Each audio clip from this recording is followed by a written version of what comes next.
एक औरत किचन में खाना बना रही होती है। तभी उसे सिंक पाइप से एक अजीब सी आवाज़ सुनाई देती है। जब उसका हस्बैंड युआन घर वापस आया तो उसने पूछा कि खाना क्यों नहीं बनाया। औरत ने आवाज़ के बारे में बताया। युआन ने खुद चेक किया लेकिन कुछ नहीं सुनाई दिया। लेकिन औरत बार बार कहती है कि उसे कुछ लोगों के बात करने की आवाज़ सुनाई दे रही है कि वो उसे मार डालेंगे। युआन ने इमेजिन कर लिया कि यह आवाज़ नेबर्स से किसी कंस्ट्रक्शन की होगी और इस औरत को रेस्ट करने के लिए बोला। लेकिन इस रात जब युआन की बीवी वॉशरूम गई, युआन ने दीवार की दूसरी तरफ से खटखटाने की आवाज़ सुनी। सुबह 5 बजे दीवार पर किसकी दस्तक होगी? युआन ने अपने नेबर से कहा कि वो रुक जाए, लेकिन जैसे ही वो सोने की कोशिश करता है आवाज़ दोबारा आने लगती है। तंग होकर वो अपने नेबर वाल्टर के घर गया और बेल बजाई। किसी ने डोर ओपन किया लेकिन कुछ नहीं बोला। युआन हैरान होकर वापस आ गया। फिर युआन को रियलाइज हुआ कि वो आवाज़ वॉशरूम से आ रही है। जब उसने चेक किया तो उसकी बीवी दीवार के साथ टकरा रही थी जैसे वो पागल हो गई हो। युआन ने उसे रोकने की कोशिश की लेकिन वो आउट ऑफ कंट्रोल होकर दीवार से टकराती रही। उसके बाद हम देखते हैं कि 3 लोग युआन से मिलने आते हैं। एक फोरेंसिक एक्सपर्ट, एक पैरानॉर्मल इन्वेस्टिगेटर और एक फीमेल प्रोफेसर।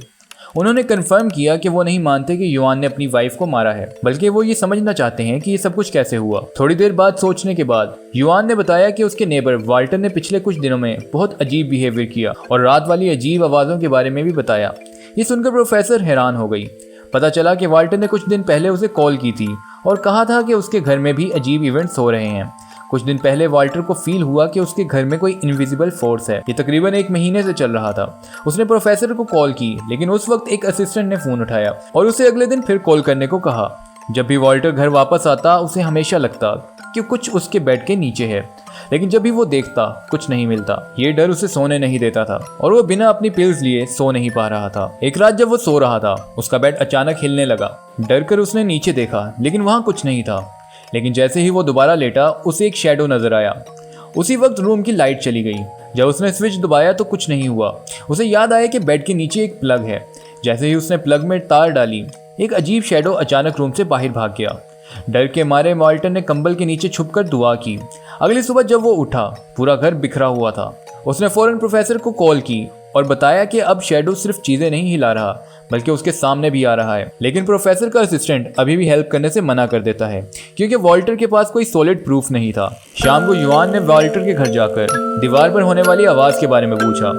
वाल्टर ने बहाना बनाया कि वो अपने घर में रिपेयरिंग का काम कर रहा है, लेकिन उस रात वाल्टर ने डिसाइड किया कि उसे प्रूफ जमा करने हैं। उसने एक कैमरा खरीदा और ऐसे लगा दिया जिससे नाइट इवेंट्स रिकॉर्ड हो सके। जैसे ही वाल्टर सो गया एक अजीब साउंड ने उसे जगा दिया और इसी वक्त उसका रिकॉर्डिंग कैमरा अचानक जमीन पर गिर गया। जब उसने विंडो की तरफ देखा उसने एक अजीब शैडो देखा। डरकर उसने फौरन लाइट जलाई लेकिन शैडो गायब हो गया। उसने कैमरा उठाया और रिकॉर्डेड फुटेज देखी।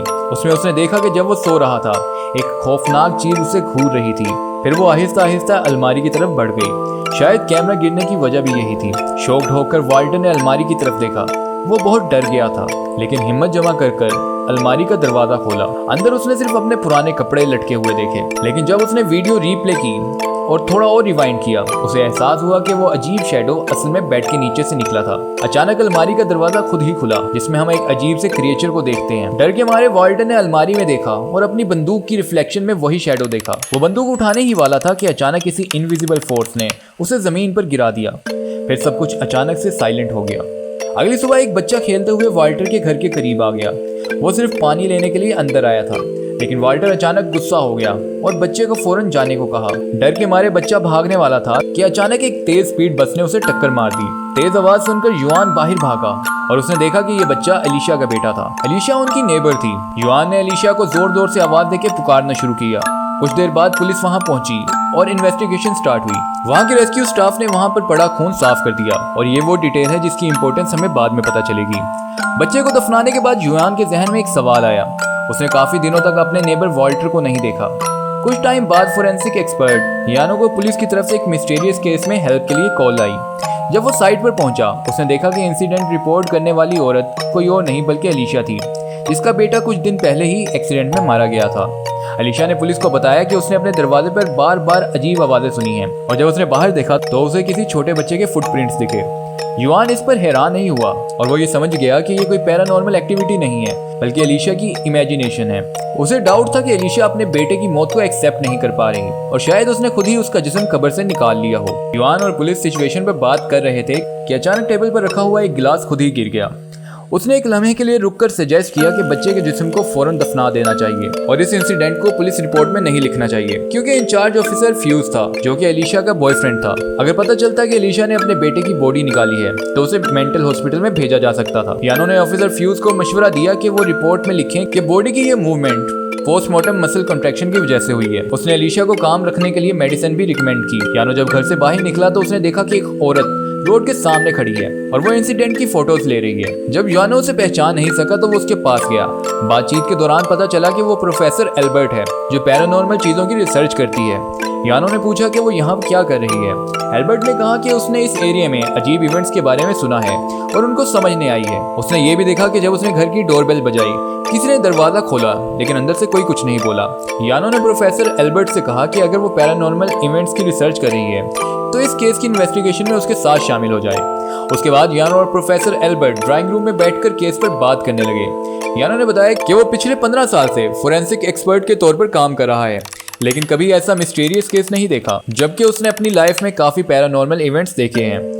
वो मानता था कि अगर ये इवेंट्स हकीकत में हैं तो उनके बारे में इस तरह अफवाहें नहीं फैलानी चाहिए, बल्कि इन सबको शांति से सॉल्व करना बेहतर है। प्रोफेसर एल्बर्ट इससे पूरी तरह एग्री थी। इसी वक्त एक छोटा बच्चा अपने खिलौने से खेलता हुआ गलती से वॉल के पास से गुजरा और रूम में आ गया। जैसे ही उसकी नजर लाश पर पड़ी, उस बॉडी का सर अचानक से उसकी तरफ मुड़ गया। दूसरी तरफ फोरेंसिक एक्सपर्ट यानो को एक पुरानी फोटो दिखाई गई जिसे उसने सिर्फ कोइंसिडेंस समझा, जबकि प्रोफेसर एल्बर्ट ने इसमें कनेक्शन महसूस किया और उसे इस बात का यकीन हो गया कि इन सभी मिस्टीरियस इंसिडेंट के पीछे कोई न कोई कनेक्शन जरूर है। अचानक बाहर से बच्चे की जोरदार चीख सुनाई गई। जब एल्बर्ट ने दरवाजे की तरफ देखा तो वो खुला था। उन लोगों ने सेफ्टी के लिए लाश को फ्रिज में रख दिया, लेकिन वो इस बात से बिल्कुल बेखबर थे कि पूरा इंसिडेंट उस बच्चे के कैमरे में रिकॉर्ड हो रहा था। यानो पुलिस ऑफिसर फ्यूज से मिला और उन दोनों ने डिसाइड किया कि वो एलिशा के सोने के बाद इस बॉडी को वापस से दफना देंगे। लेकिन जैसे ही वो बॉडी को मूव करने लगे, फ्रिज अचानक हिलने लगा जैसे कोई अंदर से खोलने की कोशिश कर रहा हो। इस इंसिडेंट के बाद प्रोफेसर एल्बर्ट ने फ्यूज को कोऑपरेट करने पर राजी किया। उसके बाद इन तीनों इवेंट्स पे काम करते हुए उन्हें पता चला कि ये तीनों ही केस आपस में काफी ज्यादा रिलेटेड हैं। पुलिस ने उन्हें इन्वेस्टिगेशन की इजाजत दे दी, लेकिन उन्हें युआन की रिटर्न परमिशन भी चाहिए थी क्योंकि इन्वेस्टिगेशन का कुछ हिस्सा उसके घर में होना था। युआन ने पहले ही अपनी परमिशन दे दी थी। फ्यूज और रोजन एलिशा के घर एल्बर्ट के साथ गए। एलिशा ने काफी टाइम से अपना इलेक्ट्रिसिटी बिल जमा नहीं करवाया था, जिसकी वजह से उसके घर की बिजली कट चुकी थी। इस दौरान फोरेंसिक टीम मरने वाले बच्चे के घर आई, जो सीधा वॉल्टर के घर के सामने था। दूसरी तरफ प्रोफेसर एलिशा ने एल्बर्ट की साइंटिफिक डिवाइसेस लगाकर वहां होने वाली पैरानॉर्मल एक्टिविटीज का पता लगाना शुरू किया। एलिशा के घर में बिजली ना होने की वजह से फ्यूज ने प्रोफेसर से पूछा क्या इलेक्ट्रिसिटी रिस्टोर की जाए, लेकिन रोजन ने मना कर दिया। रोजन का कहना था कि इस तरह की स्पिरिट्स अंधेरे में ज्यादा एक्टिव होती हैं और इस केस के पीछे की सच्चाई सामने लाने के लिए अंधेरा जरूरी है। जब फ्यूज और रोजन किचन में पहुंचे तो उन्होंने देखा कि कुछ बर्तन मिस्टीरियसली कबर्ड के ऊपर की तरफ चिपक गए हैं। जैसे ही रोजन ने एक बर्तन को टच करने की कोशिश की, एक छुरी अचानक हवा में उठ गई और उसके हाथ पर गहरा जख्म कर गई। जैसे ही फ्यूज रोजन की हेल्प करने के लिए आगे बढ़ा, रोजन ने एक और खतरनाक चीज महसूस की कि कोई चीज कबर्ड के अंदर से उसका खून चूस रही है। ये देखकर फ्यूज ने फौरन अपनी बंदूक निकाली, लेकिन रोजन ने उसे रोका और अपने हाथ से उस छुरी को निकालने के लिए उससे कहा। इसके बाद फ्यूज रोजन को सेफ जगह पर ले गया।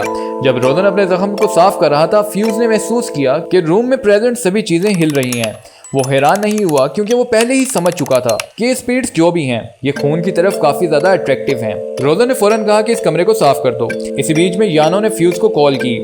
फ्यूज ने कहा कि वो यहाँ और नहीं रह सकते क्योंकि उसने कुछ ऐसा देखा है जो वो बता नहीं सकता। उसने ये भी बताया कि उसका दिल कमजोर है और वो इतना प्रेशर बर्दाश्त नहीं कर सकता। यानो ने अपने रूम के मिरर में कुछ अजीब देखा। ऐसा लग रहा था कि कोई उसके बेड के करीब खड़ा है, लेकिन शेप सिर्फ मिरर में नजर आ रही थी।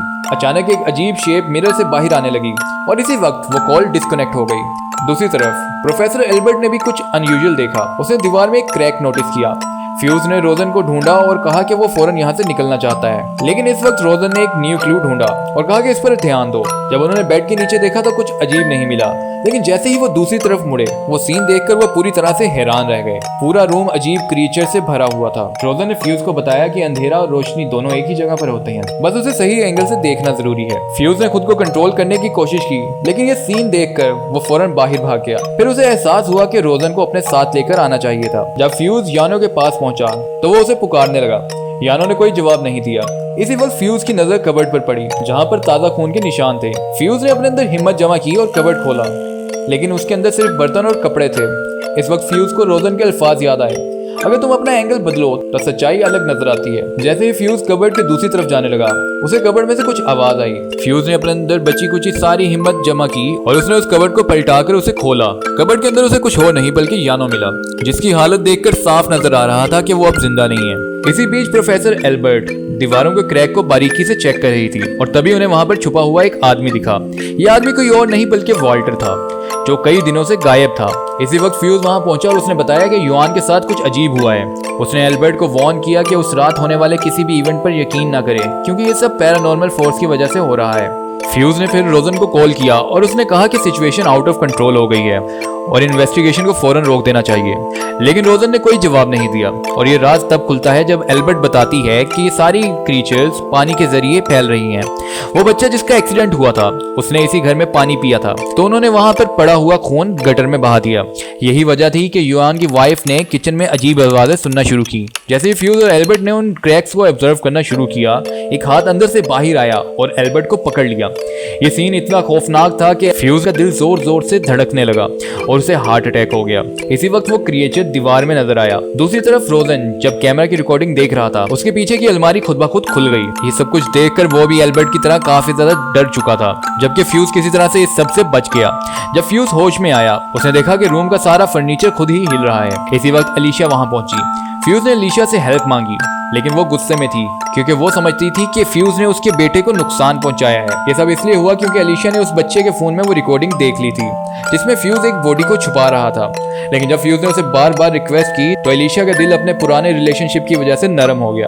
जब फ्यूज कार में बैठने वाला था, उसने उस बच्चे की बॉडी देखी और ये सब कुछ देखकर फ्यूज काफी शॉक हुआ और उसे एहसास हुआ कि अलीशा पूरी तरह से पागल हो चुकी है। फ्यूज ने जल्दी से वहां पे खड़ी हुई दूसरी गाड़ी ली और हॉस्पिटल की तरफ जाने लगा। जैसे ही फ्यूज ने गाड़ी चलाना शुरू की, एल्बर्ट की बॉडी उड़ती हुई फ्यूज की गाड़ी से टकराई, जिससे डरकर फ्यूज ने गाड़ी की स्पीड और तेज बढ़ा दी। कुछ दूर जाने के बाद फ्यूज ने अपनी गाड़ी को साइड पर पार्क किया और रेडियो ट्रांसमीटर के जरिए अपने बाकी टीम को कॉल की। तभी फ्यूज की टीम उसे बताती है कि अलीशा ने पुलिस स्टेशन में आकर अपने बच्चे की मिसिंग रिपोर्ट लिखवाई है। पुलिस के पास कोई और ऑप्शन नहीं था, इसलिए उसने फ्यूज की लोकेशन अलीशा को दे दी, क्योंकि उनको लगता था कि फ्यूज अभी इस केस पर काम कर रहा है।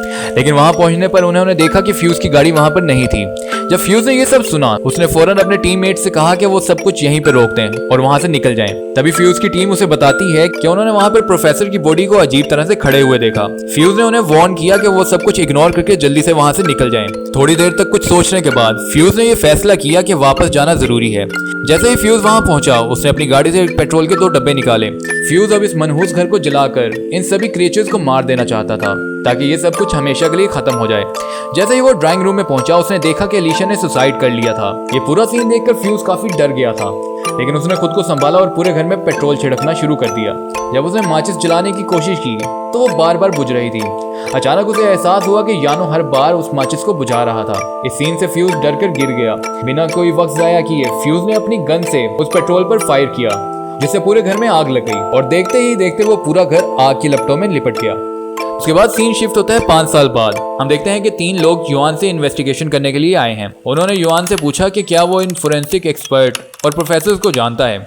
युआन ने हाँ में सर हिलाया, लेकिन उसे उनके नाम अब भूल चुके थे। अभी ये इन्वेस्टिगेशन चल ही रही थी कि युआन ने अचानक खिड़की पर किसी को देखा, लेकिन जब बाकी लोगों ने मुड़कर देखा तो वहां कुछ नहीं था। उसके बाद युआन ने एक फोटो उठाई और बताया कि ये प्रोफेसर रोजन की फोटो है। पुलिस ऑफिसर ने बताया कि वहां मिली सभी बॉडीज का चेहरा बुरी तरह से जल जाने की वजह से खत्म हो चुका है। युआन ने दोबारा से दरवाजे की तरफ इशारा किया। जैसे ही सबने दरवाजे की तरफ देखा तो अचानक एक चेयर मूव होने लगी और तेजी से हवा में उड़ते हुए उनसे टकराई। यहाँ पर ये कहानी खत्म हो जाती है, लेकिन मिस्ट्री अभी भी बाकी है।